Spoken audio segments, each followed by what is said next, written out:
ट्वाई निकलती है। नहीं, तब से तो अच्छा चल रहा है। लास्ट क्लास वाले दिन थोड़ा सा नहीं जी, आज वो तमाम लोग जो गैर जरूरी बातें कर रहे हैं उन्हें क्लास से निकाल देते हैं। इससे ना हम बड़ा इजी हो जाएंगे। ऑनलाइन वाले बच्चे भी जो है, ठीक है जी। फिजिकल में एक भाई ने कहा कि जी आखिरी क्लास वाले दिन कुछ खाना पीना होना चाहिए, तो सिर्फ फिजिकली नहीं, ऑनलाइन वालों को भी मौका मिलना चाहिए। मैं पहले से नोटिस दे दूं, हम आखिरी एक एडवांस क्लास करेंगे, उन यूजर्स के लिए होगी जो एहतियातन ज्यादा पढ़ना चाहते हैं। एहतियातन समझते हैं?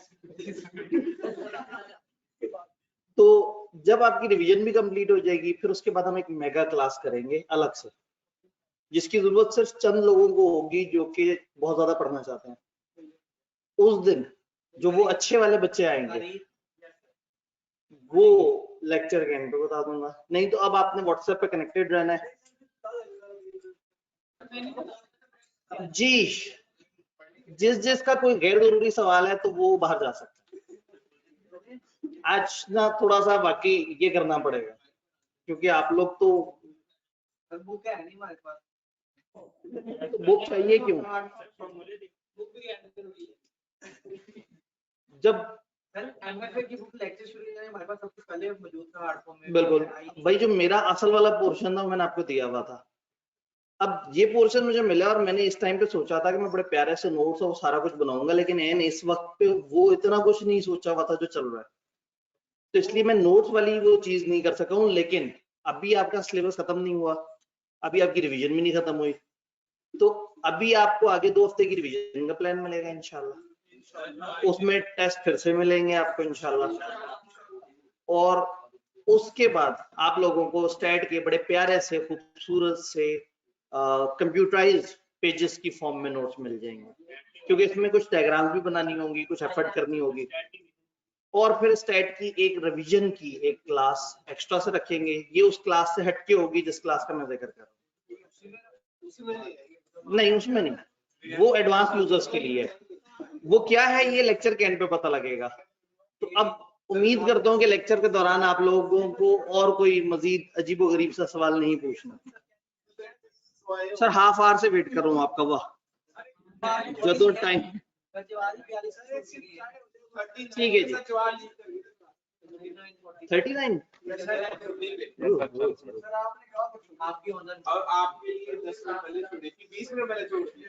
बड़े अच्छे आदमी है वो, मुझे काश पता होता। मैंने कहा वो शायद 12:05 तो लगा ही दे।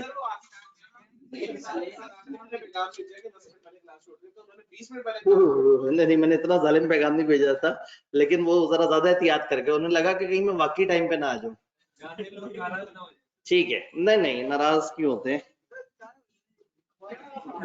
जी। हमें पहला बच्चा मिल गया जिसको क्लास से बाहर निकाला जा सकता है।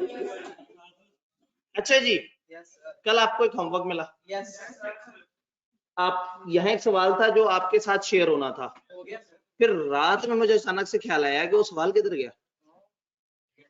मतलब मुझे ये हुआ कि शेयर हो गया होगा, लेकिन रात मैंने एहतियातन फिर से शेयर करवाया तो वो हो गया। Very good. तो आपने कुछ हो रहा है, वो हमने जो किया वो कुछ हो रहा है, ठीक है। तो आपने देखा कि आपकी कौन सी वैल्यू गलत निकली है? उधर समेशन एक्स की वैल्यू निकली हुई होगी, वाई की, मतलब वो समेशन एक्स वाई वो सारी वैल्यूज उन्होंने निकाली होंगी। तो आपने उसमें जो उन्होंने फार्मूला पुट किया उसमें देखा कि कौन सी वैल्यू में मसला आ रहा है? नहीं, लेकिन ए की वैल्यू जिन वेरिएबल से निकली है उन वेरिएबल्स के बारे में पूछ रहा हूँ।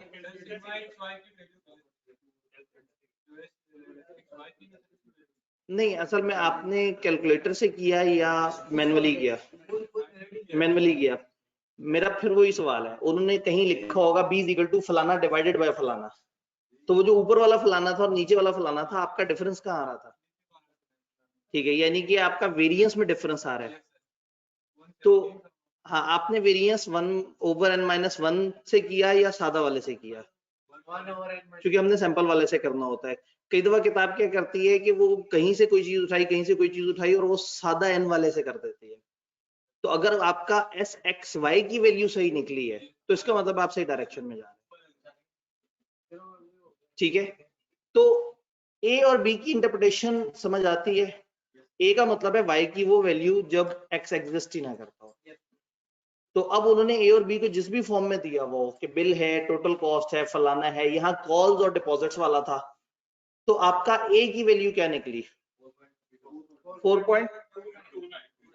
4.29 मिलियन बिलियन व्हाटसोएवर जो ऊपर अमाउंट आ रही थी।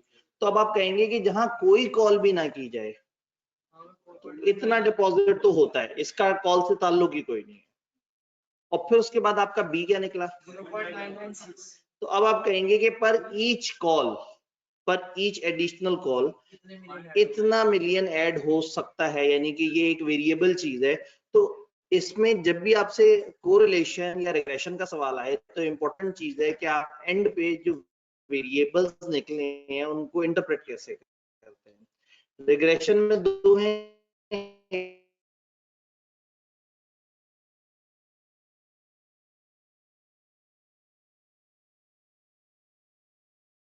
ए और बी। एक का मतलब है कि अगर कुछ भी ना हो दूसरा वेरिएबल तो ये कम से कम कितनी वैल्यू पे होगा, और बी का मतलब है कि उस सिंगल स्केयर रिलेशन आपस में पॉजिटिव रिलेशन है या नेगेटिव रिलेशन है। जीरो है तो कोई रिलेशन नहीं है। अच्छा, पॉजिटिव 1 के करीब है तो ज्यादा रिलेशन है, -1 के करीब है तो भी ज्यादा रिलेशन है लेकिन इनवर्स डायरेक्शन में। 0 के करीब है तो रिलेशन है लेकिन थोड़ा सा कम है। तो 0 से 1 के दरमियान सॉर्ट ऑफ परसेंटेज है, तो 1 के जितने करीब होंगे ज्यादा रिलेटेड, 1 से जितना दूर होंगे कम रिलेटेड। साइड पे होंगे तो पॉजिटिवली रिलेटेड, नेगेटिव साइड पे होंगे तो ये आर की इंटरप्रिटेशन है। फिर आर स्क्वायर की इंटरप्रिटेशन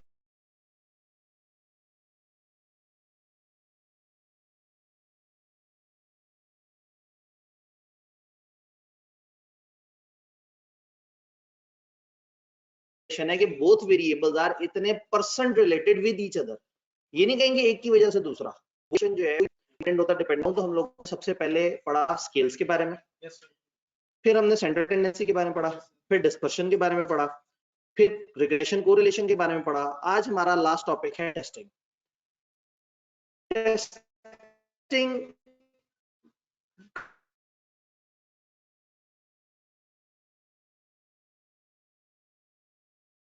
का वो मेथड जो कि कॉमनली यूज होता है, हम उसके ऊपर आज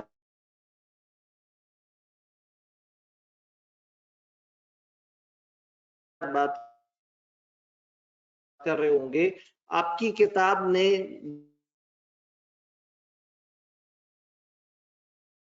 एग्जांपल्स दो से छापे मारी तो एक दो ऐसी एग्जांपल कॉपी पेस्ट कर दी जिसमें उन्होंने एडवांस टेस्ट यूज किए हैं। एक बेसिक पैटर्न होता है कि ये टेस्ट है, इसका ये मकसद है, इससे ये रिजल्ट निकलेगा। फिर उसमें कभी कभी जो एडवांस स्टैटिस्टिक्स हैं उसमें ज्यादा आगे जाके कुछ और तरह की टेस्टिंग भी यूज होती है। तो किताब ने समझाते हुए तो बेसिक एग्जांपल्स की जो भी नजर आई, जो कि उन्होंने पता नहीं वही बात, अच्छा पेपर है टेस्ट वाला सवाल, अच्छा टेस्टिंग क्या है, टेस्टिंग अगर साल के थीम होंगे और सिफर साइड ऐसा ना हो कि कहीं आई कैप के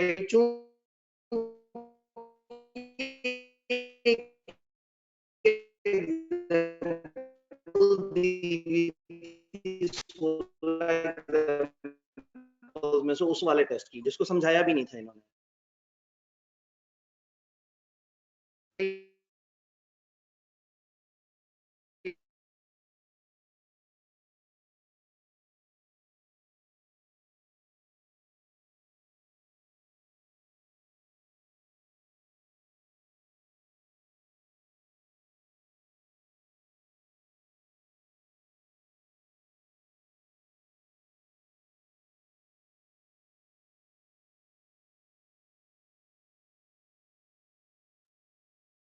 तो कुछ चीजें जो किताब में एग्जाम्पल में दे दी गई हैं जिसको किताब ने नहीं समझाया, मैं उनको सिर्फ सेफर साइड समझाने की कोशिश करूँ। तो इसलिए मैं कह रहा हूँ कि अभी आज हम स्टैट्स वो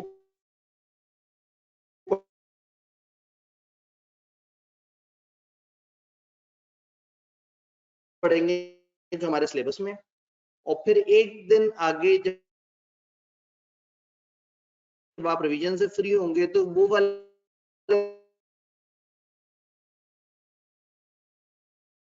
बच्चे जो कि मजीद ज्यादा और सेफर साइड कवर करना चाहते हैं, उनके लिए वो हम एडवांस जो 3-4 तरह के और स्टैटिस्टिक्स हैं चाहूंगा कि अब आज ये आप समझ रहे हैं, ये ऐसे कि हो सकता है पेपर में कहीं कोई अचानक से लोग जहन में रखें तो कुछ यार के बारे आपको जरा ज्यादा करा देता है जो किताब में बेस्ट एडवांस यूजर्स के लिए करूंगा, लेकिन इसके लिए हमें एक अच्छा टाइम चाहिए होगा। सर बार बार वॉइस कट जाती है, वॉइस के इश्यूज आज ये नहीं होने चाहिए, क्यों हो रहा है सर?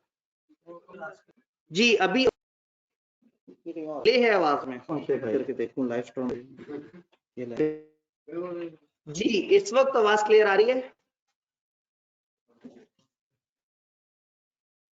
इस वक्त आवाज साथ साथ चल रही है?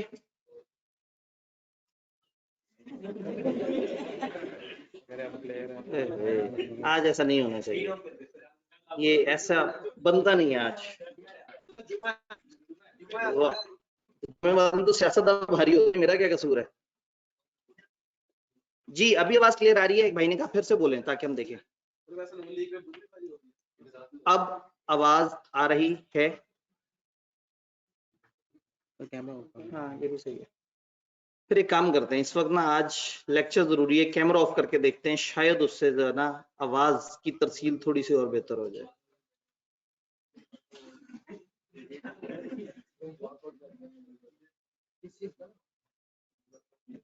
जी मैंने कैमरा बंद किया है, मुझे बताइए आवाज क्लियर आ रही है?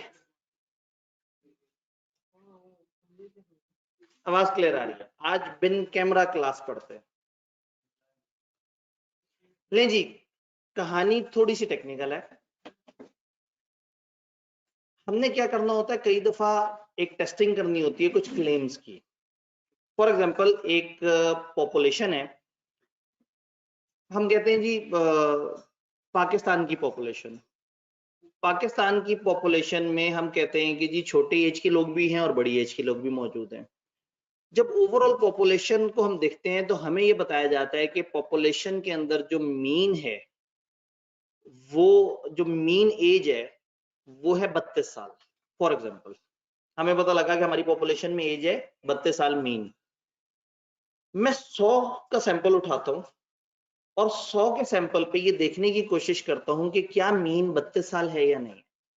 अब ऑब्वियसली पूरे पॉपुलेशन का मीन और होगा और जो सैंपल होगा उसका मीन और होगा। अब मैं देखना चाह रहा हूं कि क्या ये मेरा सैंपल मुझे इजाजत देता है, सैंपल की बेस पे क्या मुझे ये समझ आ सकती है कि पॉपुलेशन का मीन वाकई 32 है। तो सैंपल का एक रिजल्ट निकलेगा जिसमें एरर भी हो सकते हैं, जाहिर है, और यकीनन होंगे एरर्स। अब सैंपल का जो रिजल्ट निकला है उसके मीन का पॉपुलेशन की मीन से एक फासला होगा। अब मैंने ये देखना चाह रहा है कि इस वक्त मैं कितने % रिलाई कर सकता हूं इस बात पे कि जो सैंपल का मीन है वो पॉपुलेशन की मीन की सही नुमाइंदगी कर। तो होता ये है कि आपको जवाब परसेंटेजेस में चाहिए होता है, और जो दुनिया के सारे स्केल हैं वो अलग अलग तरीके से चल रहे हैं। अगर मैं एजेस की बात करूं तो एज किसी और स्केल पे चल रही होती है, मैं अगर हाइट की बात करूं वो किसी और स्केल पे चल रही होती है, मैं अगर बच्चों के नंबर्स की बात करूं वो और स्केल पे चल रही है, मैं परसेंटेज मार्क्स की बात करूं वो और स्केल पे चल रही है, एक फैक्ट्री में हर दिन कितने यूनिट्स प्रोड्यूस होते हैं वो अलग स्केल पे चल रहे हैं। अब ये जितने भी तरह के वेरिएबल हैं कि हम कहते हैं कि जी एक मालिक ने फैक्ट्री के कह दिए जी इस फैक्ट्री में औसतन 35,000 यूनिट्स प्रोड्यूस होते हैं, और मैंने सैंपल पे कुछ ऑब्जर्वेशंस ली और उसमें कुछ जगह रिजल्ट ऊपर आया, कुछ जगह नीचे आया। अब मैंने ये देखना है सैंपल की बेस पे कि क्या वो भाई साहब सच बोल रहे हैं, इसमें एरर का मार्जिन भी होगा। तो हम क्या करते हैं, हम 1%, 5% या 10% एरर का मार्जिन जहन में रखते हुए एक कैलकुलेशन करते हैं और उसमें ये तय करते हैं कि क्या जो भाई साहब क्लेम कर रहे हैं वो क्लेम सही है या गलत है। तो किसी भी हाइपोथेसिस को टेस्ट करने के लिए इन्फरेंशियल स्टैटिस्टिक्स क्या है, आप on the basis of data कुछ इन्फ्रेंस ड्रॉ करते हैं। कुछ चीजों को समझने की कोशिश करते हैं।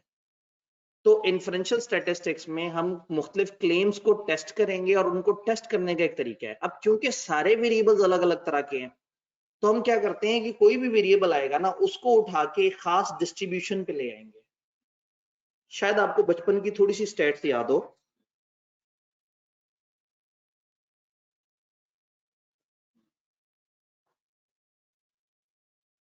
एक डिस्ट्रीब्यूशन, फ्रीक्वेंसी डिस्ट्रीब्यूशन, यानी कि इसमें शुरू वाली वैल्यूज छोटी हैं, थोड़ा सा ऊपर गए, वैल्यूज बढ़ती गई, यहां आप एक पीक पे पहुंचे, उसके बाद वैल्यूज नीचे आना शुरू हो गई।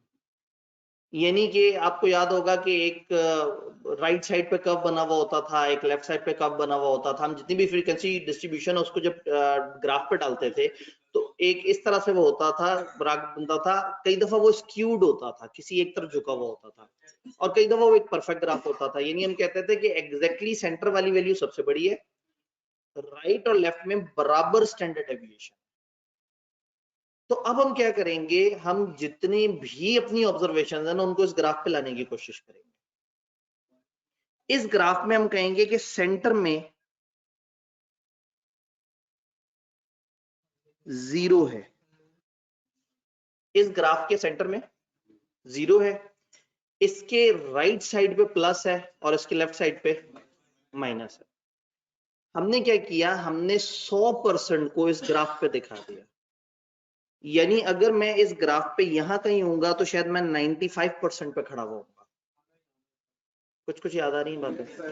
मैं अगर यहाँ पे होऊंगा तो शायद मैं 75% पे होऊंगा, मैं यहाँ पे होऊंगा तो गालबन मैं 50% पे होऊंगा, मैं इधर होऊंगा तो शायद 35% पे होऊंगा, यहाँ होऊंगा तो शायद 5-10% पे होऊंगा। यानी हमने क्या किया, हमने परसेंटेज प्रोबेबिलिटीज का ग्राफ बना दिया। 0% से लेके 100% का ये ग्राफ है जिसका सेंटर एग्जैक्टली 50% पे खड़ा है। आधी वैल्यू सेंटर से राइट पे है, आधी सेंटर से लेफ्ट पे है। तो ये जो हमारा स्केल है ये जी स्केल है, जी स्केल।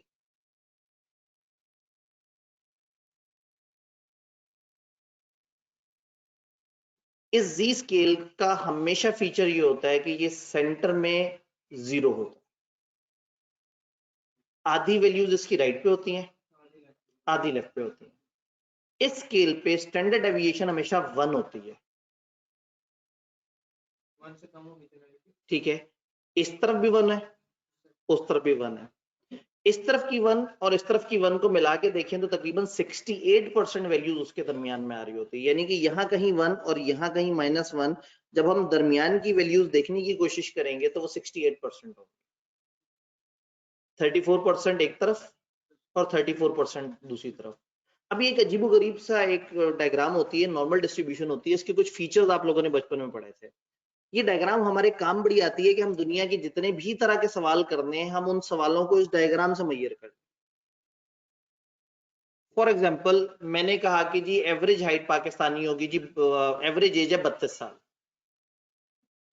अब आपने क्या किया, आपने यहाँ पे लिख दिया कि जी ये 32 है एवरेज, इससे आगे चल रहा होगा शायद 34, 36 इस तरह से करके, और इससे पीछे चल रहा होगा 30, 28 और इस तरह से करके। समझ रहे हैं?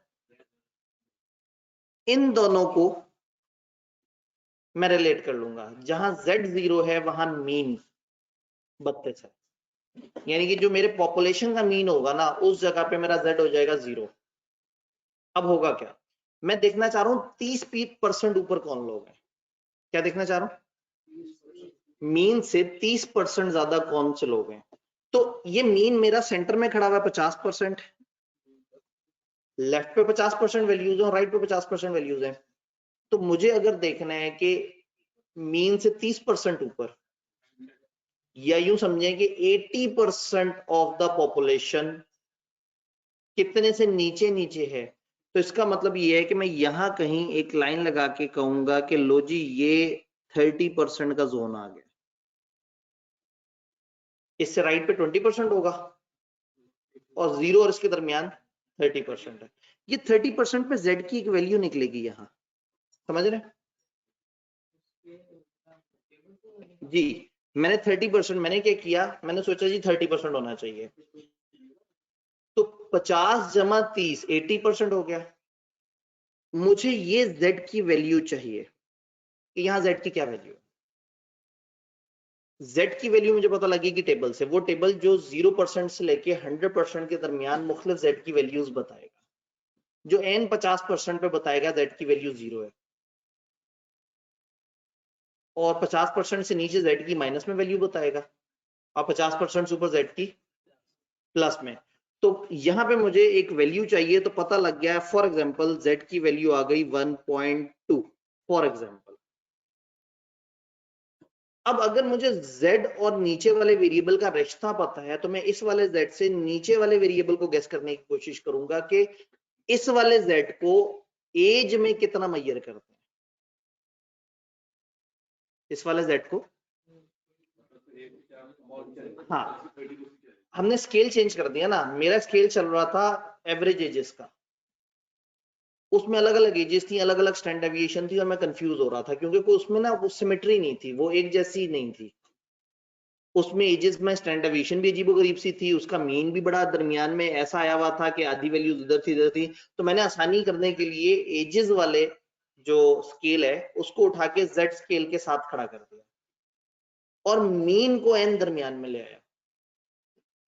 तो मीन पे मेरे जो वैल्यू है वो 32 है पॉपुलेशन में, और जो जेड स्केल पे सेंटर में वैल्यू होती है वो 0 होती है। अब मुझे देखना है यहाँ से 30% आगे की वैल्यूज क्या है। नीचे वाले स्केल पे मुझे नहीं पता, ये जो 32-34 वाला है इसमें मुझे नहीं पता 30% आगे क्या आएगा, ये एक मुश्किल स्केल है समझने वाला। लेकिन ऊपर वाला मुझे समझ आता है, ऊपर वाला एक स्टैंडर्ड पैटर्न पे चलता है, उसमें मैं एग्जैक्टली टेबल को देख के समझ सकता हूँ कि इससे 30% आगे पे जेड की क्या वैल्यू निकलती होगी। तो मैं वहां जेड की रिवाइज वैल्यू निकालूं, और उस z से दोबारा से वापस नीचे वाले स्केल की तरफ आऊं कि एजेस के स्केल में z की इस वैल्यू को कितना कहते हैं। बात समझ रहे हैं? फर्ज करें सवाल ये आया है कि एवरेज एजेस 32 है, और क्लेम ये है कि 80% से ऊपर जो लोग हैं उनकी एज 35 से ऊपर है। क्या क्लेम आया कि 80% पॉपुलेशन को खत्म कर दें, जो ऊपर की 20% पॉपुलेशन है उसकी औसत एज 35 है। अब ये क्लेम मैंने वेरीफाई करना है, तो मैं क्या करूंगा, मैं इसमें 30% ऐड करके मैं यहाँ एक वैल्यू तक पहुंचूंगा z की, और उस z की वैल्यू से नई वाली एज की वैल्यू निकालूंगा। फर्ज करें वो आ गई 34.2, और क्लेम ये था कि ऊपर के 20% लोग 35 से ऊपर हैं, और जो मेरा जवाब निकला इसका मतलब है वो क्लेम गलत है। तो होता क्या है कि आप किसी भी मुश्किल स्केल को इस वाले स्केल पे ले जाते हैं, z स्केल पे, और z स्केल की एक एक परसेंटेज की आपको वैल्यू पता होती है। वो कैसे पता होती है, z का एक टेबल होता है, उस टेबल में ऊपर लेफ्ट पे z की वैल्यूज आ रही होती हैं, और दरमियान में परसेंटेजेस आ रही होती हैं। आप रेलेवेंट परसेंटेज पे जाके ऊपर नीचे की वैल्यूज से अंदाजा लगा लेते हैं कि यहाँ z कितना होगा। हमें वो टेबल की भी ज्यादा दिक्कत नहीं है, या टेबल एग्जामिनर प्रोवाइड करेगा, या एग्जामिनर खुद से ही वैल्यू बता देगा z की। आज तक एक सवाल आया है स्टैट्स में, और उन्होंने खुद ही बता दिया कि भाई आपके वाले सवाल में जो z की वैल्यू है वो ये बनती है। यानी उन्होंने उस दिक्कत से निकाल लिया कि वो हमें टेबल प्रोवाइड करें पेपर में, वहां हम बैठ के टेबल को एनालाइज करें। उन्होंने खुद से ही कह दिया कि भाई आप इस सवाल में z की ये वैल्यू लीजिएगा, टेबल के मुताबिक ये आती है। तो जो बेसिक यूज है वो समझ आ गया कि हमें टेबल को समझना जरूरी नहीं है, हमें वो वैल्यू बता देंगे। इसीलिए मैंने कहा कि मैं एहतियातन एडवांस क्लास रखूंगा जिसमें मैं फिर आपको टेबल देखना भी समझा रहा हूँ। और फिर टेबल एक नहीं, कई कई तरह के, ये जेड है ना, इस तरह से टी टेस्ट भी होता है, काई स्केयर भी होता है, एफ टेस्ट भी होता है। आपको याद होगा बचपन में इन सबका हल्का हल्का तबसरा देखा था। हमारे लिए यहाँ पे जेड टेस्ट काम की चीज है। बट चूंकि एक दो सवाल किताब में ऐसे हैं जिसमें एग्जाम्पल्स दी हुई हैं, किताब ने समझाया उनका नहीं है, बस एग्जाम्पल्स के बीच में अचानक से आ गई है, तो ऑन सेफर साइड में अभी इस वक्त आपको जी टेस्ट और जो बेसिक टेस्ट है उसके सारे पैरामीटर्स बताऊंगा। बचपन में आपने पढ़ी हैं, थोड़ी सी चीजें दोबारा से याद आ रही होंगी, हो सकता है उस टाइम पर रट्टा मारा हो, इस वक्त मैं कोशिश करूंगा कि हम लॉजिक से चले। क्या ये बात समझ आ रही है? अब z का और यहाँ वालों का आपस में रिश्ता क्या है, ये एक फार्मूला होता है z is equal to x minus mu over rho, शायद आपको याद हो, और स्क्वायर रूट में n। x होता है सैंपल का मीन, म्यू होता है पॉपुलेशन का मीन। क्या क्या है ये चीजें? x सैंपल का मीन, म्यू पॉपुलेशन का मीन, और रो पॉपुलेशन की स्टैंडर्ड डेविएशन, और n नंबर ऑफ सैंपल्स। अब सवाल आपको ये सारा डाटा देगा, आपने सिर्फ इंटेलिजेंटली इससे z की एक कैलकुलेशन वाली वैल्यू निकालनी है और फिर z की एक टेबल की वैल्यू निकालनी है, और इन दोनों को आमने सामने रख के देखना है कि क्या ये उससे बढ़ रही है या नहीं बढ़ रही। अगर आपने जो कैलकुलेशन में निकाली है और जो टेबल से निकली है, यानी कि जो सवाल ने आपको प्रोवाइड की होगी, वो बराबर हो जाए तो इसका मतलब है कि आपका टेस्ट परफेक्ट हो गया। और अगर वो आपस में मैच नहीं कर रही, जैसे अभी थोड़ी देर पहले हमने जब टेबल से सोचा तो 34 पॉइंट समथिंग आया, जबकि क्लेम ये था कि 35 से ऊपर होगा, तो क्या मैं इस क्लेम को एक्सेप्ट करूंगा या रिजेक्ट करूंगा? मैं रिजेक्ट। तो इसके लिए फिर एक पूरा एक सिस्टम बनाया जाता है कि टेस्टिंग होगी। किस तरह से टेस्टिंग होगी? नॉर्मल डिस्ट्रीब्यूशन समझ आई? मैं आपको नॉर्मल डिस्ट्रीब्यूशन की एक खूबसूरत शक्ल दिखाता हूं जो कि इंटरनेट से डाउनलोड की हुई है। जाहिर है मैं बहुत अच्छी शक्ल नहीं बना सकता, इंटरनेट वाले अच्छे लोग होते हैं, मेहनत कर रहे होते हैं। यहाँ पे Z0 है,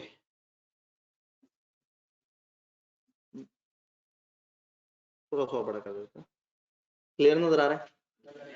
ये जो म्यू है, म्यू ये पॉपुलेशन का मीन है। आप हमने बात की थी कि सेंटर में मीन होगा और यहाँ Z0 है, और ये +1 +2 +3 स्टैंडर्ड डेविएशन राइट पे जा रही है और फिर लेफ्ट पे जा रही है। मीन से इधर उधर होती है ना स्टैंडर्ड डेविएशन, इन हर जगह पे Z की कोई ना कोई वैल्यू है। और ये एग्जैक्टली जो ग्राफ है ये 100% का ग्राफ है। 50% राइट साइड पे है और 50% लेफ्ट साइड पे। यानी अगर स्टैंडर्ड डेविएशन 1 होगी, हम यहां पे खड़े हुए होंगे, तो 34% वैल्यूज 50% और इस पोर्शन के दरमियान होंगी। तो गालबन हम जिस जगह खड़े हैं ये 84.13%। तो दो चीजें हैं, अंदर परसेंटेज दी हुई है और नीचे वैल्यूज आ रही हैं। इस वाले पॉइंट पे z की वैल्यू है 0, तो थोड़ा सा आगे आएंगे कि z की कुछ और वैल्यू होगी। तो 95% पे खड़े हुए होंगे तो z की कोई और वैल्यू होगी, 90% पे खड़े होंगे z की कोई और वैल्यू होगी। अब पेपर हमें ये कहता है, सवाल हमें ये कहता है कि 5, 10 या 1% कॉन्फिडेंस ध्यान में रखो। आपने ये देखना है कि जो आपकी कैलकुलेशन है वो सही है या नहीं। हमारी कैलकुलेशन में एक एरर का मार्जिन है ना, वो एरर का मार्जिन वो हमें खुद दे देते हैं। वो कहते हैं लेवल ऑफ सिग्निफिकेंस है 5%। तो हम समझ जाते हैं कि हमने जितनी भी कैलकुलेशन करनी है वो 95% के अंदर रह के करनी। तो हम 95% वाली वैल्यू पकड़ के उसके पीछे देखते हैं z क्या निकलेगा, फिर उस z को इस वाले फार्मूले के मुताबिक दूसरी वैल्यू में कन्वर्ट करते हैं और फिर देखते हैं कि उनका जो क्लेम है वो सही है या नहीं। तो अगेन इस टेबल की या इस चार्ट का एनालिसिस आपके सिलेबस में नहीं है, ये सिर्फ आपको समझाने के लिए बता रहा हूँ कि हम कर क्या रहे हैं, पीछे स्टोरी क्या है। रट्टा मारना है तो मैं रट्टे के स्टेप्स भी आपको बता दूंगा, लेकिन लॉजिक ये है कि हमें कोई भी क्लेम किया गया, वो कहते हैं जी इस फैक्ट्री में जो है वो हमारे अक्सर बल्ब जो है वो मैन्युफैक्चरिंग में डिफेक्टिव निकलते हैं। पॉपुलेशन के मुताबिक हमारा ख्याल ये है कि 20% डिफेक्टिव निकलते हैं। हमने एक सैंपल उठाया 100 बल्बों का और उसमें से हमारे 22% बल्ब डिफेक्टिव निकले। अब on the basis of 5% error का मार्जिन यानी लेवल ऑफ सिग्निफिकेंस, आप ये बताओ कि ये क्लेम जो 20% वाला है ये आपको ठीक लग रहा है या नहीं लग रहा। तो फिर आप क्या करेंगे कि आपको सैंपल का मीन पता लगा, पॉपुलेशन का मीन पता लगा, आप उसकी मदद से एक z की वैल्यू निकालेंगे। वो z की वैल्यू टेबल में किसी जगह आके खड़ी होती है और फिर एक वैल्यू वो निकालेंगे जो कि उन्होंने कहा 5% एरर या 10% एरर। तो अगर उनका 5% एरर को हटा के जो वैल्यू आ रही है और जो मैंने वैल्यू निकाली है वो एक दूसरे को सपोर्ट कर रहे हैं तो क्लेम सही है, और अगर वो सपोर्ट नहीं कर रहे तो क्लेम सही नहीं है।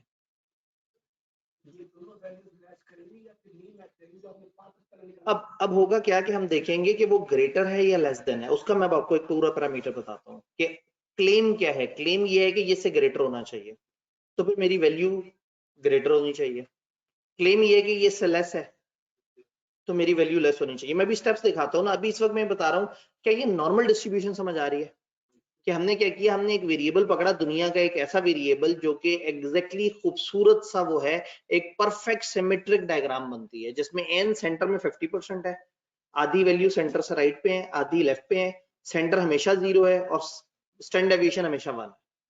ये एक ऐसा स्केल है जिसकी हमें 100% हर परसेंटेज की वैल्यू पता है जो कि एक टेबल में दी हुई है। अब हमने करना ये कि अपना कोई भी स्केल पकड़ के अगर इसके साथ मैच करना है तो हम इसका मीन इसके Z0 के बराबर लाके खड़ा कर देंगे। जब बराबर लाके खड़ा कर देंगे तो ये दोनों आमने सामने खड़े हो गए। जब आमने सामने खड़े हो गए तो अब हमने Z की किसी भी वैल्यू के अगेंस्ट दूसरी कोई भी वैल्यू निकालनी है, फार्मूले से निकाल सकते हैं। और हमें अपनी असल वैल्यूज में नहीं पता कि ऊपर की 30% क्या है, ऊपर की 10% क्या है, लेकिन हमें Z में जरूर पता होता है कि ऊपर का 10% क्या है। तो Z में ऊपर का 10% की एक वैल्यू निकालूं और उस Z को कन्वर्ट कर दूं अपने वाले पैटर्न पे, तो मुझे पता लग जाएगा कि ऊपर का 10% क्या है। तो ये बेसिक अंडरस्टैंडिंग है, लेकिन टेस्ट किस तरह से करना है उसके स्टेप्स हैं। ये अंडरस्टैंडिंग समझ आई? ये अंडरस्टैंडिंग समझ आई?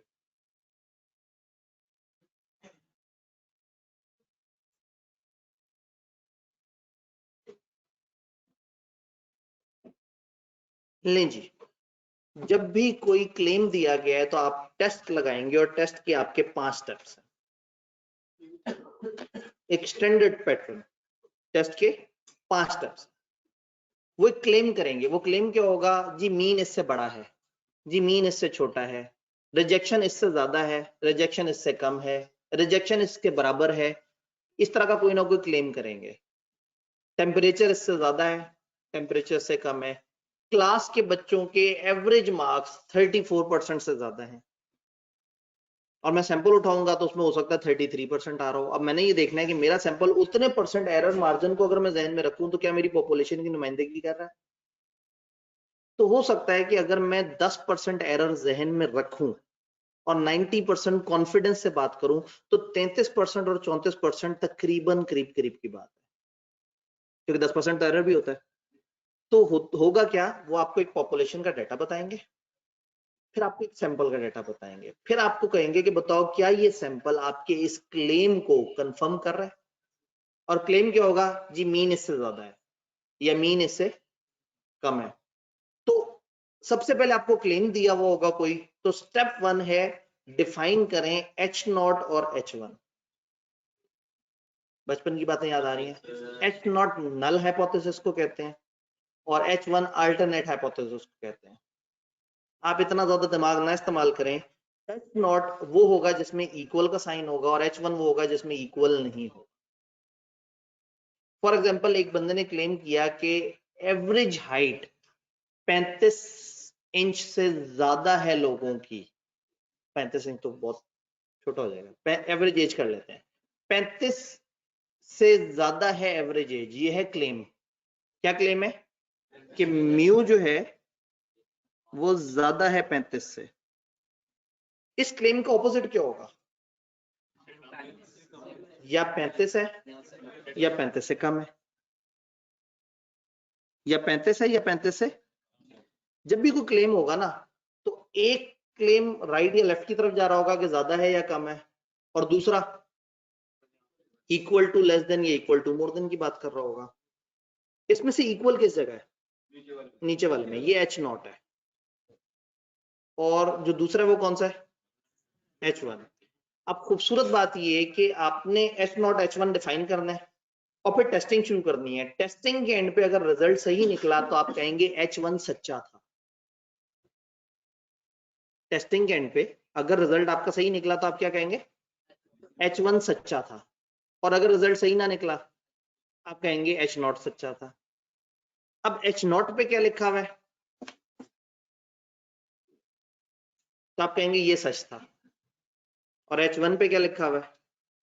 इसमें से किसको H1 कहना है, किसको H0 करना है, समझ आ रहा है? जिसमें बराबर आ जाए वो H0 है और जिसमें बराबर नहीं है वो H1 है।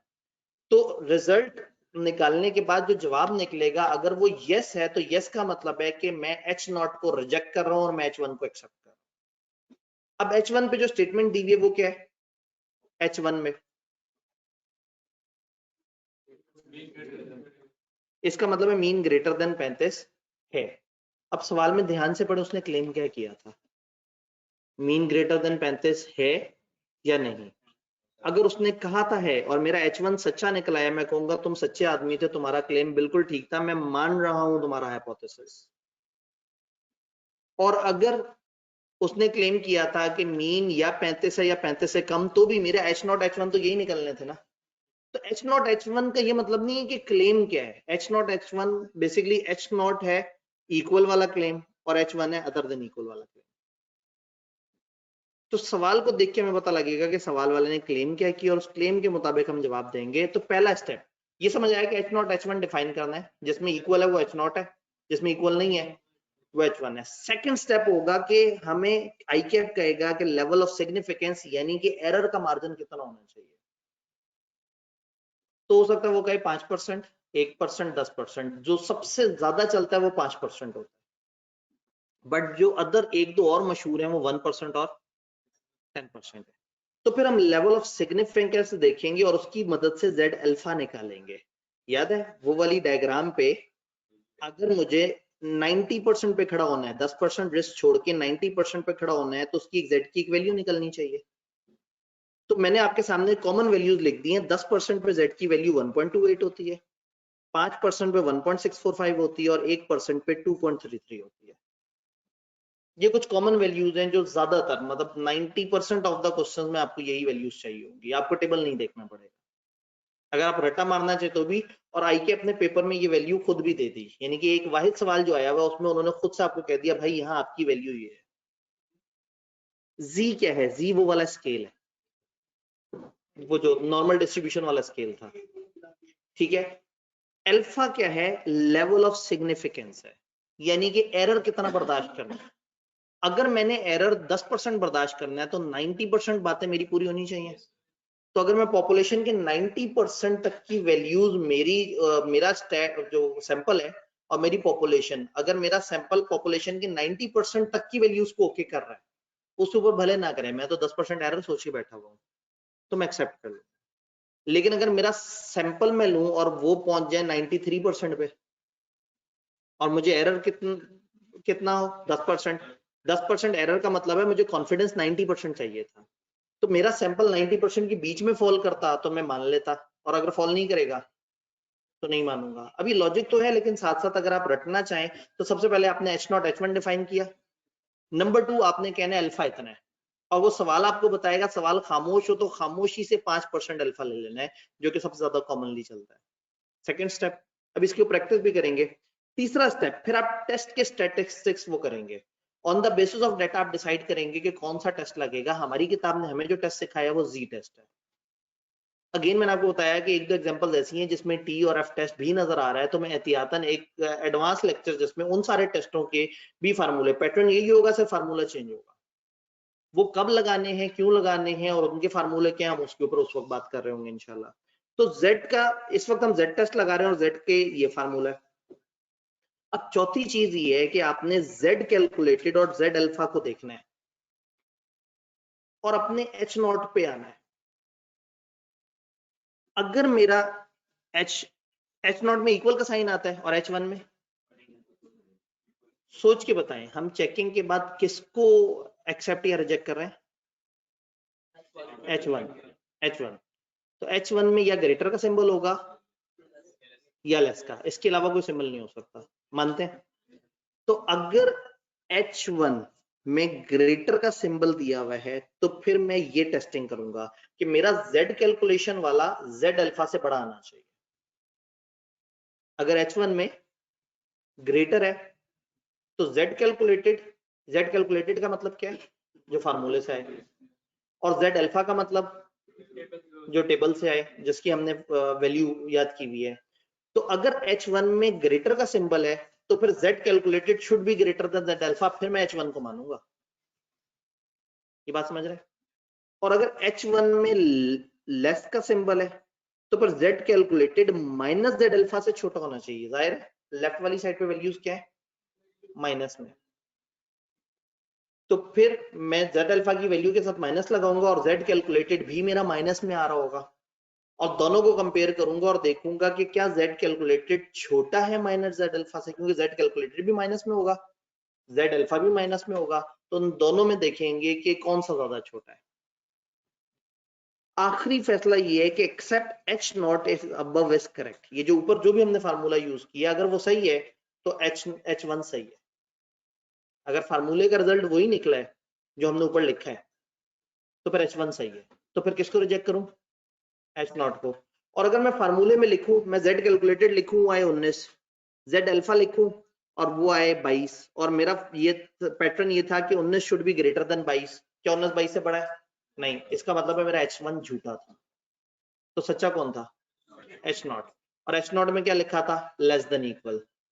अब मैं सवाल में देखूंगा कि उनका क्लेम क्या है। अगर उनका क्लेम h नॉट है तो मैं कहूंगा आप सच्चे थे, और अगर उनका क्लेम h1 है तो मैं कहूंगा आप झूठे थे। थोड़ा सा इसको एग्जांपल्स के साथ देखेंगे, बात समझ आएगी। स्टेप्स रिपीट कर देता हूँ। स्टेप 1 में आपने h1 और h नॉट डिफाइन करना है। h नॉट वो चीज जिसमें इक्वल का सिंबल आए, और h1 जिसमें ग्रेटर या स्मॉलर है। तो h1 तो बाद में सोचना, मतलब हमने देखना ये है कि जिसमें इक्वालिटी आ जाए वो h नॉट, वो h नॉट है, दूसरा ऑटोमेटिकली h1। तो क्लेम को देख के आपने समझ जाना है कि क्लेम अगर वो कहता है लेस देन इक्वल टू, तो फिर एक तरफ मोर होगा और एक तरफ लेस देन इक्वल टू होगा। अगर वो कहता है कि हमारी जो वो है डिफेक्टिव रेट वो 3% से नीचे होना चाहिए, तो एक क्लेम है नीचे, तो उसका ऑपोजिट क्लेम क्या होगा, इक्वल या ऊपर। तो आपने ये नहीं देखना उनका क्लेम क्या है h नॉट h1 डिफाइन करते हुए, आपने देखना है कि किसमें इक्वल है। जो इक्वल वाले भाई साहब उसको h नॉट कह देना है, और जो इक्वल वाले नहीं है h1, और फिर h1 का सिंबल पकड़ के उसके ऊपर सारी कहानी चला के और एंड पे बता देना है कि आपको h1 अच्छा लगा या नहीं लगा।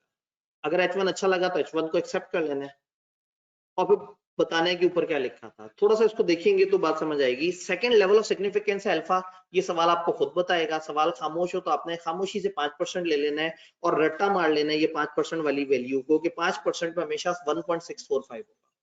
z का हमेशा एक्सटेंडेड जवाब होगा ना, क्योंकि वो एक्सटेंडेड तरीके से आ रहा है। तीसरा टेस्ट के स्टेट जो आपने याद किया होगा कि z और इनका आपस में क्या रिश्ता है, ये x के बराबर, ये z कैलकुलेशन वाला है। और z अल्फा वाला कौन सा, वो जो ऊपर अल्फा है ना, उससे वो जो ये 1.645 वैल्यू निकली है, ये अल्फा वाला z है। और कैलकुलेशन वाला कौन सा है, जो फार्मूला। तो एक फार्मूले से जवाब आएगा और एक परसेंटेज से जवाब आ रहा होगा। अब आप देखेंगे कि मेरा फार्मूला उसके अंदर अंदर है या नहीं है। वो कैसे देखेंगे, वो आपने h1 को देख के सोचना है। h1 में अगर ग्रेटर का सिंबल है तो फिर मैं h1 को कब एक्सेप्ट करूंगा, जब z कैलकुलेटेड ग्रेटर होगा z अल्फा से। हाँ बिल्कुल, 100 से एरर का चांस निकाल देंगे। अब अपनी कैलकुलेशन को देखेंगे कि मेरी कैलकुलेशन किस जगह तक आ रही है। भाई मैं एक मिसाल दे रहा हूँ ना, 34 थी एवरेज एज, मेरे सैंपल ने कहा 33, तो इसका मतलब है पॉपुलेशन झूठी थी, लेकिन मेरे सैंपल में एरर भी तो हो सकता है। तो मैंने क्या किया, मैंने 10% एरर निकाल दिया। अगर मेरा 33 उनके 34 के 90% को क्रॉस कर जाए, 10% एरर का मार्जिन है। अब मेरा 33 अगर उनके 34 के 90% को क्रॉस कर रहा है, तो इसका मतलब है कि जो मैंने 33 बोला था मेरा सैंपल काफी हद तक सही है, क्योंकि 90% मैं कॉन्फिडेंट हूं। लेकिन अगर मैंने 33 सैंपल में निकाला, उनका 36 है, और मैं उसके 90% तक भी नहीं पहुंच पाया अपने सैंपल से, तो इसका मतलब है मेरे सैंपल ने मुझे धोखा दिया। हाँ, अब अगेन मतलब ये डिपेंड करता है कि वो कितने परसेंट। ये तो मैंने फरवानी में बोल दिया, आप 40 और 33 कर लें, ठीक। तो कहने का मतलब ये है कि ये पीछे लॉजिक वो है, लेकिन आप हर दफा लॉजिक नहीं सोचनी, आपने स्टेप सोचनी है। ये स्टेप ऑटोमेटिकली इसी लॉजिक पे काम कर रहा है। पहला step h not h1 define कर लें, दूसरा स्टेप लेवल ऑफ सिग्निफिकेंस, तीसरा फार्मूला लिख दें, लिखें कि कौन सा टेस्ट है, उसका क्या फार्मूला है। चौथे में फार्मूले की वैल्यू को अल्फा की वैल्यू से कंपेयर करें, और किस तरह से कंपेयर करें, h1 को देखें उधर के अल्फा की किसी भी परसेंटेज पे कोई भी वैल्यू निकल सकती है, लेकिन नॉर्मली हम कॉन्फिडेंस लेवल 90% रखते हैं या 95% रखते हैं या 99% रखते हैं। यानी अल्फा या 1 होता है या 5 होता है। अगर आपको कहें हम इतना कॉन्फिडेंस चाह रहे हैं तो आपने उसके उलट को अल्फा कह देना। लेकिन इस लेवल पे वो इतना ज्यादा टेंशन आपको देने के मूड में नहीं है, वो आपको सीधा सीधा लेवल ऑफ सिग्निफिकेंस बताएंगे। आपको ऑलरेडी उन्होंने जहां टेंशन देनी है वो दी हुई है। लेकिन अगेन वही बात है कि मैंने बताया ना कि ये एक सिंपल जो चीज है जो हमारी किताब ने बताई है वो मैं आपको बता रहा हूँ। फिर एक एडवांस लेक्चर में जब आप एक दफा सारी चीजें तैयार कर चुके होंगे तो उन यूजर्स के लिए वो 8-10 बच्चे जो उससे ऊपर समझना चाहें कि अच्छा सर अगर कभी टी टेस्ट कब लगता है, एफ टेस्ट कब लगता है, काई स्क्वायर टेस्ट कब लगता है, अगर दोनों तरफ की वैल्यूज आ जाए तो क्या करेंगे, अल्फा को कब 2 पे डिवाइड करना है। इसमें एडवांस वैरायटियां काफी हैं, हमारी किताब ने हमें बेसिक वैरायटी बताई है। क्यूएम में यस आपने पढ़ा, क्योंकि वो तो प्योर पेपर ही वही था ना मैथ स्टैट का, तो वहां आपने वो सारे टेस्ट भी पढ़े थे, लेकिन वहां चूंकि एमसीक्यूज बेस्ड पेपर था तो आपको उतनी परेशानी नहीं थी। पेपर में आता भी नहीं है ये चीजें फाइनल में नहीं है, ये सिर्फ यही आई कि अपने डालियों ने सोचा कि ये हमारा टॉपिक इतना अहम मिस ना हो जाए। सवाल देखते हैं। आईकेप की किताब में एक एग्जांपल 8 दी हुई है, वेविंग लाइट्स ऑफ करवा दें तो देखिए, अगर लाइट ऑफ पीछे से अगर वो उधर वाली लाइट्स ऑफ होने से थोड़ा सा बेहतरी आए तो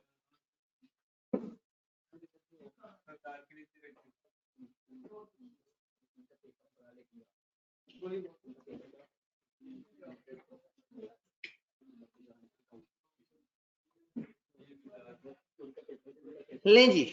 सिचुएशन लंबी चौड़ी सी दी होगी जिसको देख के आप कहेंगे ओए पता नहीं मेरे साथ क्या होगा।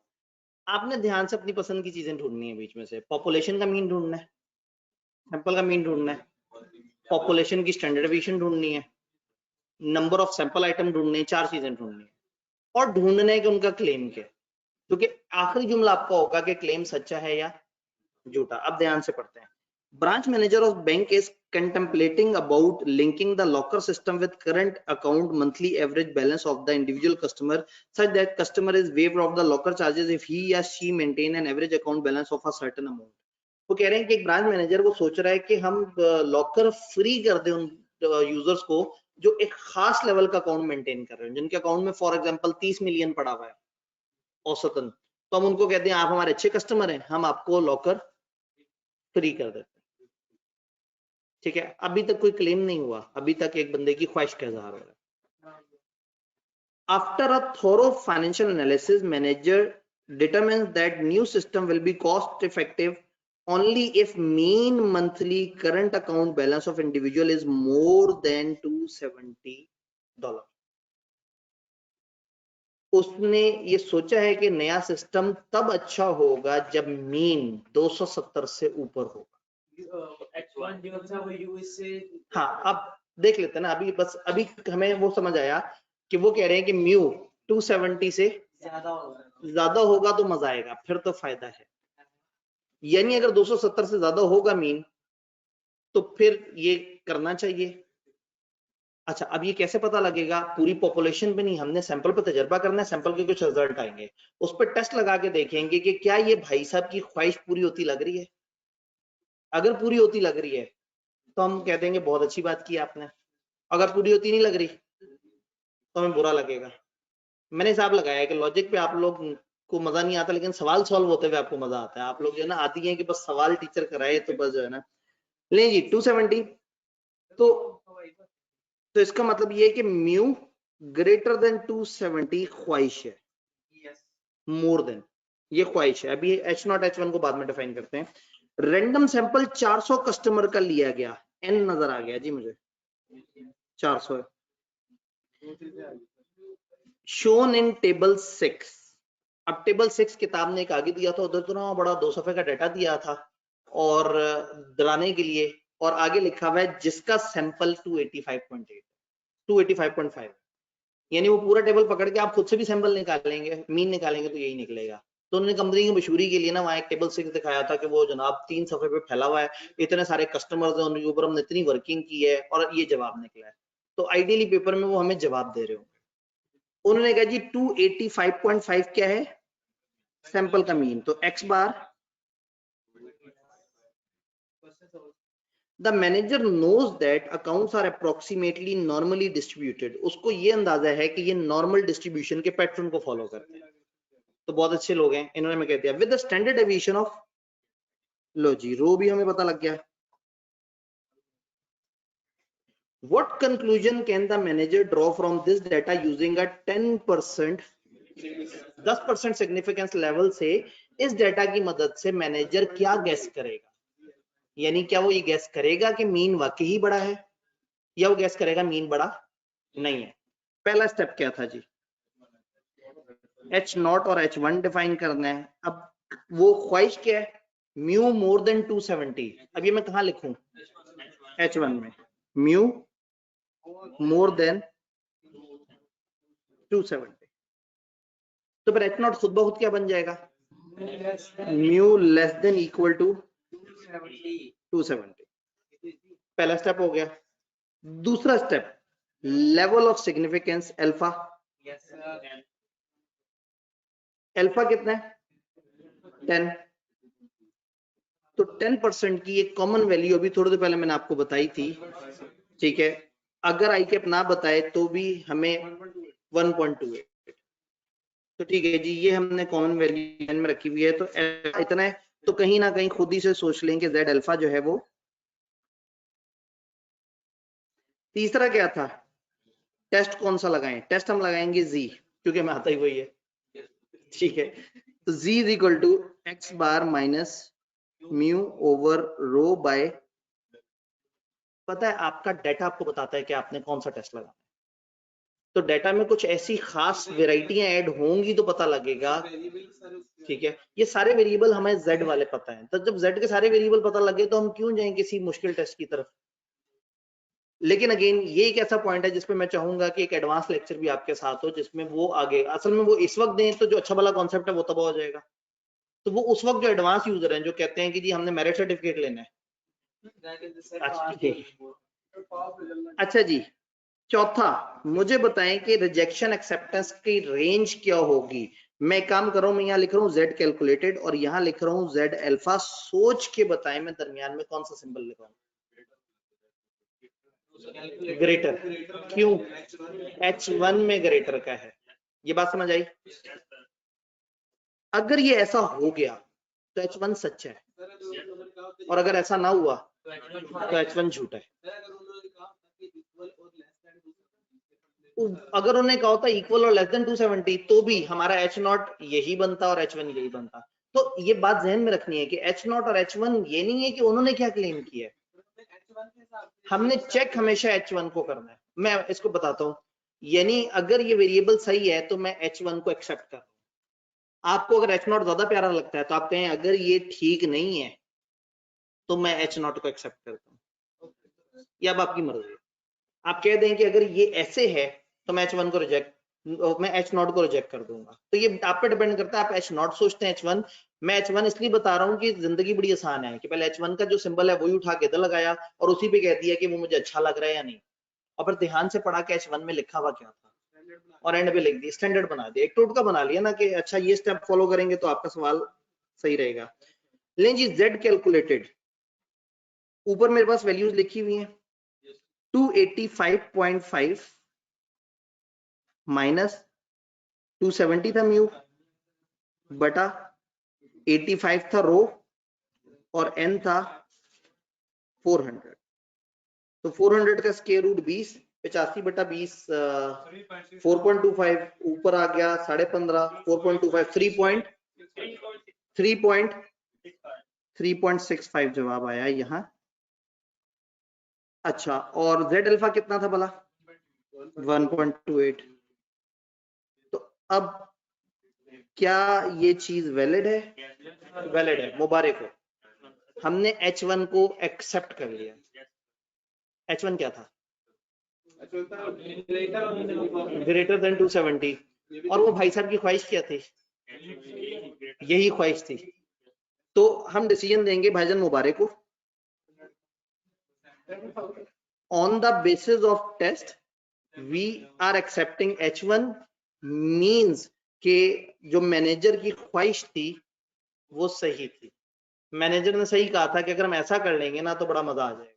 तो हम मैनेजर को मुबारकबाद देते हैं कि मैनेजर का मीन जो है वो 270 से ऊपर निकल आया है ऑन 90% कॉन्फिडेंस। आखिरी वाला देखें, काम के स्टेप्स आ रही हैं, बेस बिल्ड कर रहे हैं ना आप, पहले डिफाइन कर रहे हैं, पहले डिफाइन कर रहे हैं हाइपोथेसिस क्या है। ये जो एच होता है ना इसको कहते हैं हाइपोथेसिस। हाइपोथेसिस मफरूजे को कहते हैं, एक अंदाजे को कहते हैं कि अच्छा क्या ऐसा होगा या ऐसा नहीं होगा। तो ये तो सवाल तो सॉल्व हो गए, ये तो अजीब सी बात हो गई। एवं वो नॉर्मल डिस्ट्रीब्यूशन में इतनी देर फंसे रहे। असल में वो लॉजिक समझाना मेरे लिए जरूरी था, लेकिन समझना आपके लिए जरूरी नहीं था। यूं समझे कि शुरू के 15 मिनट वो वाला टाइम है जब जवाब साहब आपको एक लॉजिक बता रहे होते हैं जो आपको बाद में कभी भी याद नहीं होती, लेकिन आपको सवाल याद होते हैं। और जब मैं ऑडिट में बच्चों से लॉजिक पूछता हूँ, उन्हें लॉजिक नहीं आती, वो कहते हैं सर हमें सवाल दे दें हम करके दिखा देंगे, लॉजिक जैसी फजूल चीज हमसे ना पूछे।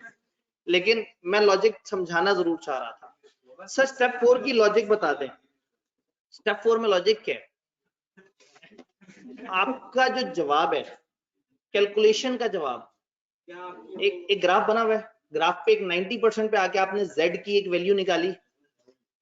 अब मेरा z जब मैं कैलकुलेशन करूंगा तो वो वैल्यू या उससे पीछे आएगी या आगे आएगी। अगर तो मेरी z की वैल्यू कैलकुलेशन के साथ मेरे कॉन्फिडेंस वाले ही जोन में है तो फिर तो h0 बहुत अच्छी बात है।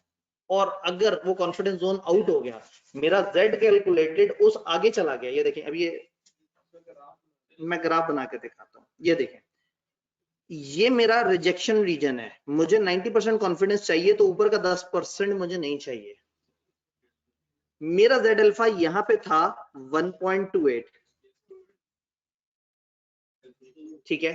असल में h0 की टेस्टिंग हो रही होती है, लेकिन मैं h1 इसलिए बता रहा हूं कि आपके स्टेप सीधे हो जाएंगे।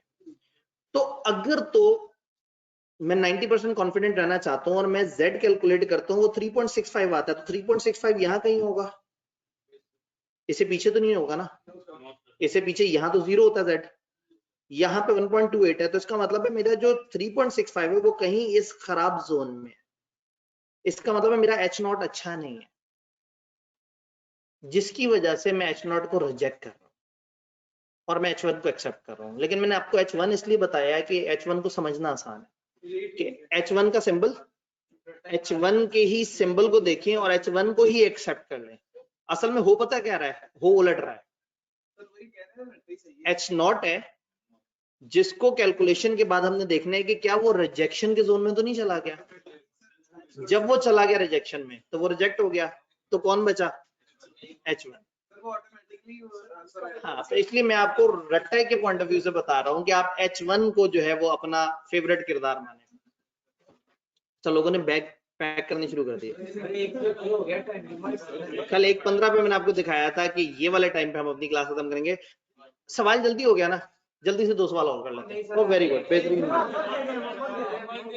होमवर्क नहीं, ना ना ना, एक काम करते हैं, तेजी से देख लेते हैं। सिर्फ एक सवाल करना है तो फिर आईके वाला सवाल करते हैं जो आईके के पेपर में आया था। हो सकता है वो करने के बाद आपका दिल करे कि सर एक और सवाल करते हैं। ले जी, क्वेश्चन 9 स्प्रिंग 2022 आईकेप का सवाल।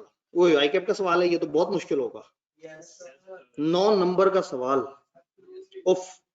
स्टार कैपिटल एक फाइनेंशियल इंस्टीट्यूशन है और ऑफर करता है क्रेडिट फैसिलिटी अपने कस्टमर को बाकी सर्विसेज के साथ। शुरू में ना आधे सिनेरियो में तो उन्होंने फनकारियां अपनी सुनाई, वो सलाम दुआ कर रहे होते हैं जी, वो बड़े अच्छे हमारे हैं और फलाना। SC is looking to waive off annual fee for credit facility if a customer has a balance above a certain limit। वो कहते हैं कस्टमर अगर एक खास लेवल से ऊपर बैलेंस रखता है ना तो हम उसको फलाना चार्जेस माफ कर देंगे। बहुत अच्छे लोग हैं। Arsalan, head of credit department, determined that waiving of annual fee could be justified। Annual fee waive करना तब justified होगा अगर कस्टमर एक एवरेज बैलेंस मेंटेन करता है more than 70,000। ठीक है, ये मैं अब एक काम करूं जल्दी से h0 और h1 में ना h1 को लिख दूं कि म्यू ग्रेटर देन 70,000, तो फिर mu less than equal to 70,000। ये तो हो गया। A random sample of 900 customer, the monthly mean of sample data is 71,000। 71,000 आ गया हमारे पास। It is it is also known that, असल में नंबर भी तो लेना है ना, 7 नंबर का सवाल है नीचे। It is also known that data is normally distributed with the standard deviation of 30,000। Arslan is looking to apply statistical analysis to determine whether to waive off annual fee or not। क्या हम annual fee को waive off करें या ना करें? क्या हमारे सारे वेरिएबल पूरे हैं? सोच लें। म्यू, हमें म्यू भी दिया हुआ है।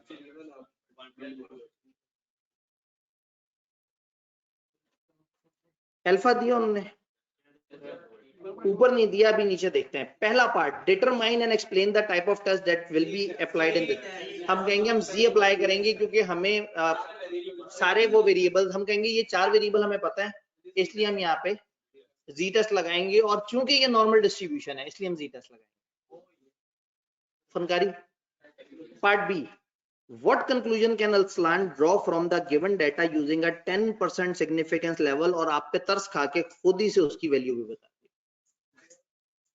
कि ना आपको रटा मारना पड़े। तो मुझे इधर से अंदाजा हुआ कि वो नहीं एक्सपेक्ट कर रहे कि आप लोगों को पेपर में बिला वजह एक चार्ट पकड़ा दें। आपके पास पहली प्रेजेंट वैल्यू टेबल, फलाना टेबल, तो इसलिए अगर वो आपको टेबल पकड़ा दें तो आपने एवं अदाकारी करके उसको यूं करना और याद करना है 5% पे सर ने क्या बताया था, ठीक है वो लिख देना है। टेबल देखना भी मैं आपको सिखा दूंगा, लेकिन वो उस एडवांस वाली क्लास में एडवांस यूजर्स के जी इंशाल्लाह वो फिजिकली होगी। 1.28 क्रिटिकल वैल्यू लें जी, करें फिर। ये स्टेप 1 हो गया। स्टेप 2 हो गया जी, अल्फा है 10%, यानी कि z अल्फा है 1.28। तीसरा स्टेप, टेस्ट लगेगा z is equal to x bar minus mu over rho by under root है। चौथा स्टेप, z कैलकुलेटेड और z अल्फा। सोचें, एक मिनट, मुझे बताया मैंने सिंबल क्या लगाना है दरमियान में, क्योंकि h1 पे ग्रेटर है, ये ग्रेटर लगाया तो z कैलकुलेटेड 71,000 माइनस 70,000, ऊपर वैल्यूज दी हुई है ना, बाय 30,000 स्लैश 900 का 30 निकला, 30,000 पे डिवाइड हुआ, एक आया, 1,000 ऊपर भी 1,001, वाह। z कैलकुलेटेड आ गया 1, और z अल्फा भाई साहब कितने थे 1.28। क्या ये बात सही है? No. 5 we reject h1 and accept h0। अब एक मिनट, उसने क्या ख्वाहिश की थी, उसकी क्या ख्वाहिश थी? वो कह रहा था कि अगर एवरेज मंथली बैलेंस 70,000 से ऊपर हुआ तो फिर फायदा है इस चीज का। और क्या मैं इस नतीजे पे पहुंचा? नहीं पहुंचा। तो मैं कहूंगा भाई आपकी स्कीम अच्छी नहीं है, हम रिजेक्ट करते हैं h1 को, एक्सेप्ट करते हैं h0। देयरफॉर ये एडवाइज्ड नहीं है कि आप ये वाला काम करें। अब अगेन कहीं आपको लगे कि ये तो बड़े छोटे से स्टेप हो गए, 7 नंबर के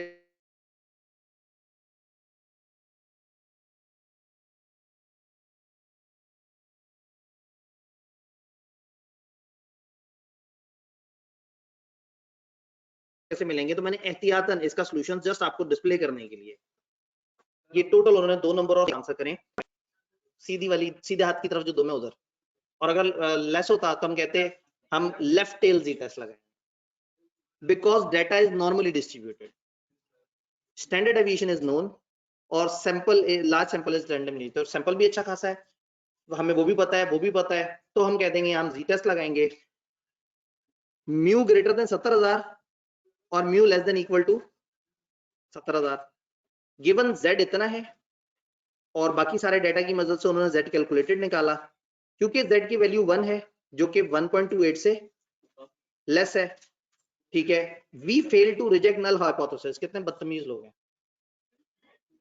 हम नल हाइपोथेसिस को रिजेक्ट करने में नाकाम रहे हैं,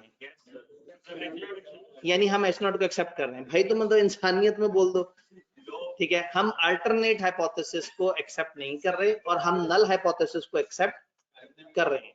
तो ये फेल टू रिजेक्ट के बजाय आप अगर कह देना कि वी एक्सेप्ट नल हाइपोथेसिस तो भी बात सही है। This means we do not have sufficient evidence, हमें इतना एविडेंस नहीं मिला कि हम कंक्लूड करें कि मीन भाई साहब जो है वो 70,000 से ऊपर है। इसका मतलब है ये जो एनुअल वेवर वाली ख्वाहिश है ये मुनासिब हमें नहीं लग रही। बात समझ आइए। अब वक्त का मैं मुकाबला सकता है, वैसे एक मैंने सवाल आपके लिए और बनाया हुआ था, सामने सजाया हुआ था। मैं काम करूंगा इसके हैंडआउट आपको ग्रुप में दे देंगे। थोड़ा सा कुछ समझना है कि अब हमारा आगे वे ऑफ एक्शन क्या है। इस टेस्टिंग में मजीद एडवांस लेवल की वेरिएशन क्या हो सकती है कि जेड टेस्ट के साथ T test, chi square test, F test और एसोसिएशन के टेस्ट।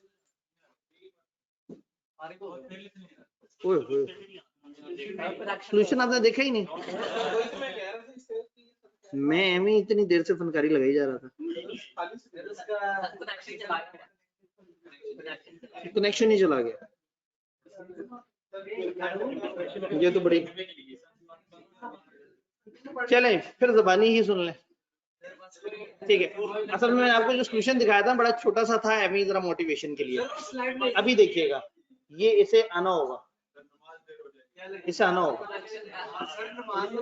ये इसमें जो एडवांस वेरिएशन है ना वो T test, chi square test, F test, test of association जो एडवांस कॉन्सेप्ट है इसके लिए हम एक वो कर रहे होंगे। और फिर ये वन टेल टेस्ट है जो हमने देखा ना, ये ग्रेटर देन या लेस देन था। कभी कभी होता है इक्वल और नॉट इक्वल। जब इक्वल नॉट इक्वल होता है ना तो टू टेल होता है और उसमें अल्फा आधे से डिवाइड हो जाता है। सब कुछ वैसे ही होता है, सिर्फ अल्फा को आपने 2 से डिवाइड कर देना होता है तो उसकी नई वैल्यू देखनी होती है आपने टेबल से। तो ये वो एडवांस चीजें हैं जो सब यूजर्स के लिए नहीं है, ये उनके लिए जो बिल्कुल 100% सिक्योर होना चाहते हैं कि थोड़ा सा भी लेफ्ट राइट हो गया या कोई एक आध एमसीक्यू। तो अब पैटर्न ये है कि मैं सामने जरा डिस्प्ले पे वो सवाल ले आऊं और साथ पैटर्न बताऊं ताकि दो काम साथ साथ हो रहे हो, वक्त का मैं मुकाबला सा। जी जी जी जी बिल्कुल, बस मैं जल्दी से ये जल्दी से ये देखें, ये देखें, ये देखिए बेचारा इतना सा सोल्यूशन है 9 नंबर के लिए। अच्छा मैं बता ही रहा था कि अभी क्या होगा। स्टैट्स का ओरिजिनल लेवल जो किताब ने जितना डिफाइन किया है वो खत्म हो गया, लेकिन मुझे अभी तसल्ली नहीं हुई। मैं जो अच्छे बच्चों के लिए एक एक्स्ट्रा और लेक्चर देना है, लेकिन तब देना है जब वो सुनने की कैपेसिटी भी रखते हो। इसकी थोड़ी सी आपने प्रैक्टिस करनी है। दो ये इसके हैंडआउट जो है ना जो आज हमने पढ़ा है, ये हैंडआउट्स आपको वहां पे शेयर हो जाएंगे। मैं अब अगले 2 हफ्ते आपको रिवीजन क्लासेस आपके पोर्टल पे अपलोड हुई भी मिलेंगी। हर चैप्टर की तकरीबन एक दिन पे रिवीजन क्लास और एक टेस्ट का स्केड्यूल होगा जो 2 हफ्ते पे स्प्रेड हुआ होगा। एक रिवीजन क्लास, एक टेस्ट, एक रिवीजन क्लास, एक टेस्ट। आप साथ साथ दें तो बहुत अच्छी बात है, ना दे सकें तो आप उसमें कम से कम जो इंपॉर्टेंट चैप्टर्स हैं उनको जरूर साथ ध्यान से करना है। वो 2 हफ्ते गुजरने के बाद मेरी तरफ से 2 आउटपुट मिलेंगे। मैं स्टैट्स का एक अच्छी तरह से बेहतर सा बना हुआ नोट्स फॉर्म में चैप्टर आपको प्रोवाइड कर रहा हूँ, जो मैं इस वक्त अपनी एकदम से होने वाली मसरूफियत की वजह से उस तरह से नहीं कर सका, वो प्रोवाइड कर रहा हूँ। और फिर मैं एक एडवांस लेक्चर रख रहा हूँ इस वाले स्पेशल एरिया पे, वो टी टेस्ट फलाना फलाना फलाना। और देन फिर एक दिन हम स्टैट पूरे को, क्योंकि बाकी सबकी रिवीजन क्लास आपके पास होगी, मैंने 9 चैप्टर्स की रिवीजन क्लासेस बनाई हुई है, मतलब वो जो मेरे हिस्से के होते हैं, तो इसकी रिवीजन क्लास मेरे पास प्री रिकॉर्डेड नहीं है। तो फिर मैं आप लोगों के साथ फिजिकल क्लास में उसको एक जो रिवीजन है पूरे स्टैट की, हम तकरीबन 2-1 घंटे टाइप की क्लास रख के पूरे स्टैट को एक गो में तो तेजी से रिवाइज करेंगे ताकि आपको जो है वो कवर हो जाए। तो ये आज से 2 हफ्ते बाद की हम बात कर रहे हैं। 2 हफ्ते अब आप रिवीजन लेके पहले जो मेरा असल वाला पोर्शन है उस पर पक्के हो जाए, फिर ये जो धक्के वाला पोर्शन था इस पे मैं आपको अच्छा डाटा भी प्रोवाइड कर रहा हूँ और एडवांस यूजर के लिए वो एडवांस क्लास भी हो रही होगी। तो ये हमारा पैटर्न है। अब इससे पहले कि जो है वो जुम्मा हमें अफेक्ट करे, तो आखिरी क्लास जो है ना वो कौन सी वाली होगी भला? वो वाली रिवीजन क्लास वाली। अब तो जुम्मे का टाइम हो रहा है, मैं क्या देखे ना जुम्मा, अब जुम्मा देखे ना, जुम्मे की वजह से। सर मंडे को टेस्ट होगा? जी बिल्कुल मंडे को टेस्ट होगा स्टैट्स का, स्टैट के चैप्टर का टेस्ट। सर कितना मजा आएगा? आपकी जगह उनको भी तो दिया, भट्ट साहब को भी तो दे सकते हैं स्टैट वाला क्वेश्चन। जवाब साहब ने ट्रस्ट मेरे पे थोड़ा सा